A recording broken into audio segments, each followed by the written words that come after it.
বলতে চাইনি, তাও আজকে অনেক কষ্ট পেয়ে বলতে হচ্ছে। মাঝে মধ্যে মনে হয় কি যে জামাত ইসলামের নিয়ে আর একটা কথাও বলবো না ভাই, যেটা বাস্তব কথা। মনে হয় কি ফুল স্টপ করে দেবো। কারণ কি জানেন, জামাত ইসলাম এরকম একটা ভালো দল, এরকম একটা ভদ্র দল যে এখনকার সময় চলে না। আমাদের মতন ছেলেপিলি এত ভদ্র হলি আমাদের মতন ছেলেপিলি আপনাদের সাথ দেবে না।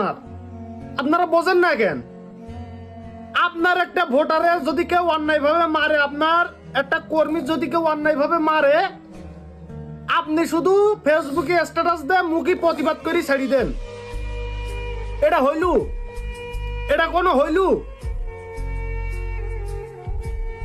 মারির বদলে মার, জানের বদলে জান, চলের বদলে চল,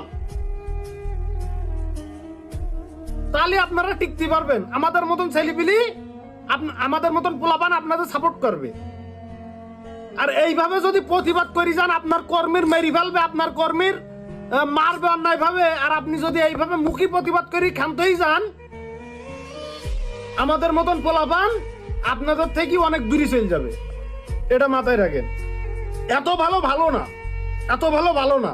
আমি এ কথা কোনোদিন বলতে চাইনি। হ্যাঁ, আমি বুঝলাম না যে আপনারাই এমনি জেলে যান, আপনাদের কর্মী এমনি জেলে যায়, না কাজ করিও না দোষ করিও, তাহলে সেই কাজটা আমি করবো, সেই কাজটা করে আমি জেলে যাব। আপনি যে কাজ করেন, আপনারা যে কাজ করেন না, সেই কাজের বদনাম আপনার নীতি হয়, তাহলে সেই কাজটা আমি করব।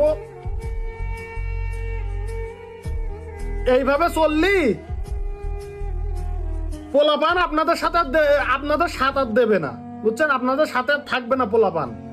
আর আমাদের মতন পোলাপান ছাত্রছাত্রীরা যদি আপনাদের পিছনে না থাকে, কখনো কোনো কিছু সম্ভব না। এটা মাথায় রাখেন।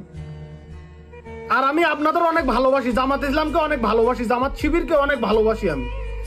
আমি সাইদ হুজুরির কথা ধারণ করি, ঠিক আছে? এইটাই।